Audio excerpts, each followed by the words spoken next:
Good evening from Uganda, and my name is Dr. Taddeo Rusoke. I'm a conservation scientist from Nkumba University and a research fellow of the Medical University of South Africa. And I'm a biodiversity research consultant at Africa One Limited.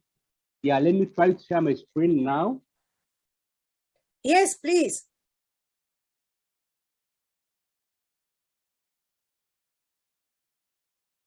Just a minute.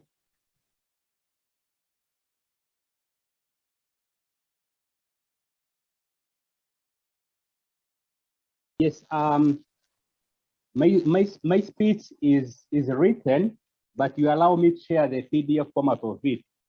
Thank you. I'm speaking about improving human-wildlife coexistence through implementing inclusive, sustainable conservation models in Africa. And the main aim of this speech is to highlight why it is important to improve on the human-wild-animal relations so as to improve on both livelihoods and reduce on the resentment between people and wildlife.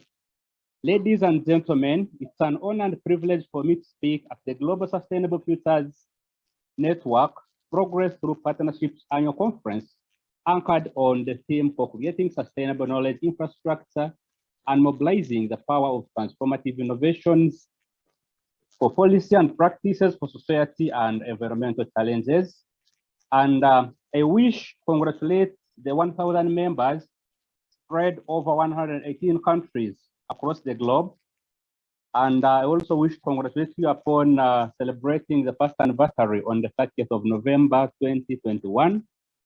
And on a special note, I would like to thank you, Dr. Rusoke, for inviting me to this network, which I joined last month, and for starting up this particular initiative on developing strategic transdisciplinary interventions for developing evidence-based sustainable pathways. Ladies and gentlemen, improving human-wildlife coexistence through inclusive, sustainable conservation models, like I said earlier, intends to secure livelihoods of communities farming at the boundaries of protected areas such as national parks, wildlife reserves, and game reserves across Africa and I think in other continents such as Asia. And I would like to highlight that in Africa, agriculture employs about 60% of the employable population, and agriculture alone contributes 30% of the gross domestic product in countries within the sub-Sahara of Africa. And here in Uganda, it contributes over 40% of the gross domestic product. So most farmers living inside or bordering protected areas across Africa will either rear livestock or grow crops. And some of these agricultural practices definitely contradict conservation objectives. They increase human-wild animal interactions, wild animal livestock interactions, and these lead to severe human-wildlife conflicts. So most of the conflicts will emanate from livestock and wildlife competition for pasture and water, human injuries through wildlife attacks, transmission of diseases, and loss of agricultural livelihoods, as well as destruction of farm structures by the wild animals. For example, I would like to highlight very fast, inside Queen Elizabeth, which is a man and biosphere reserve in Uganda, we have about 13 enclaves which host communities. These practice both fishing and some of them rear livestock amid roaming carnivorous species and herds of herbivorous species. So these are potential sources of human-wildlife conflicts, hence the need for coexistence within some of these protected areas.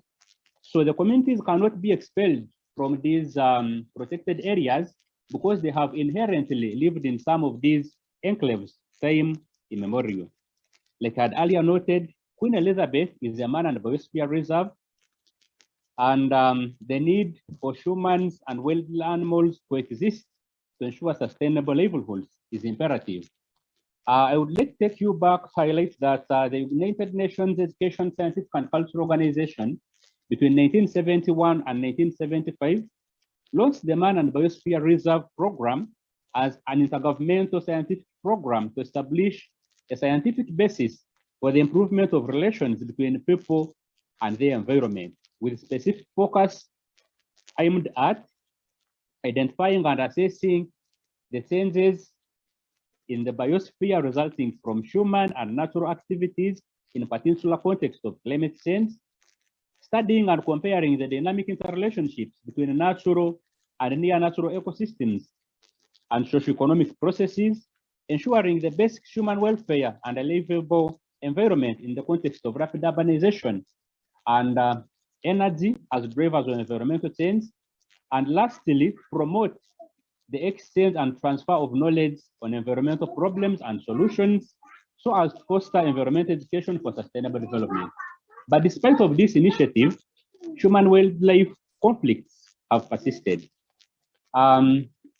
Ladies and gentlemen, across Africa, conservation has majorly been anchored on traditional community-based natural resource management models, and these have failed to improve human-wildlife consistency as a people-centered approach to integration of conservation of the natural resources.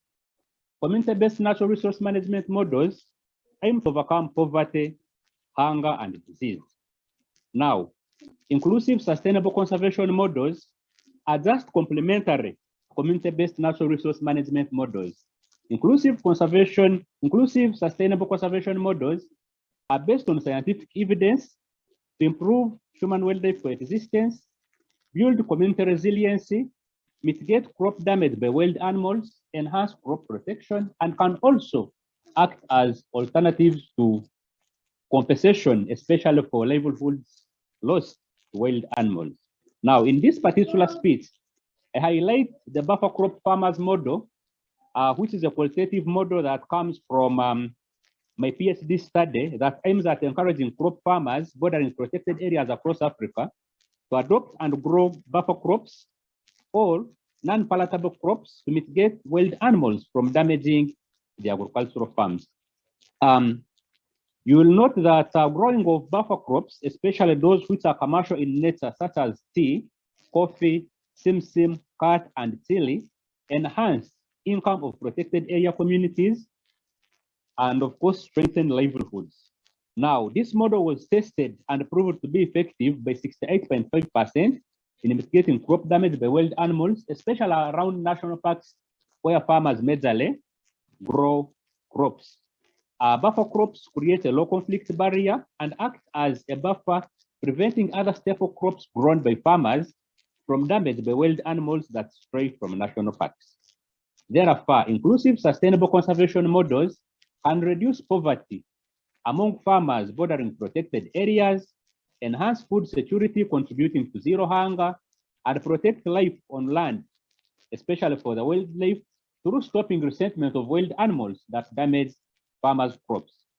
Implementing inclusive sustainable conservation model directly contributes to achieving Sustainable Development Goal number 1 on no poverty, zero hunger as Sustainable Development Goal number 2, and promotion of Sustainable Development Goal number 15 on protection of life on land, in this particular case, the wild animals. Yeah, I thank you so much for listening to me, but in the remaining few minutes, allow me to talk about my work. I had already mentioned that I'm a conservation scientist, lecturer, and researcher, and an author in tourism, wildlife, livelihoods, and climate change mitigation, as well as cultural studies at Nkumba University. I'm also a biodiversity research consultant at Africa One Limited. I'm a specialist in protected area systems and livelihoods development with 11 years of university teaching experience. And currently I coordinate wildlife conservation programs at Nkumba University. I had earlier noted that I'm a visiting research fellow of tobacco control at Sefakomakato University in Pretoria, South Africa. Ladies and gentlemen, I would like to invite you to Toro Kingdom, which is found in Western Uganda, and they happen to have authored a book.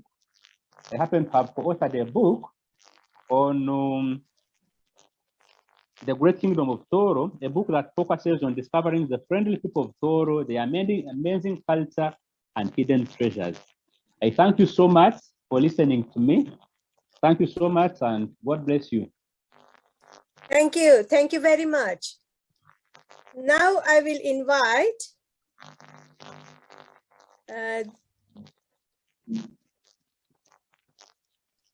Sodamini Desai to present her speech. Sodamini. Yes, ma'am.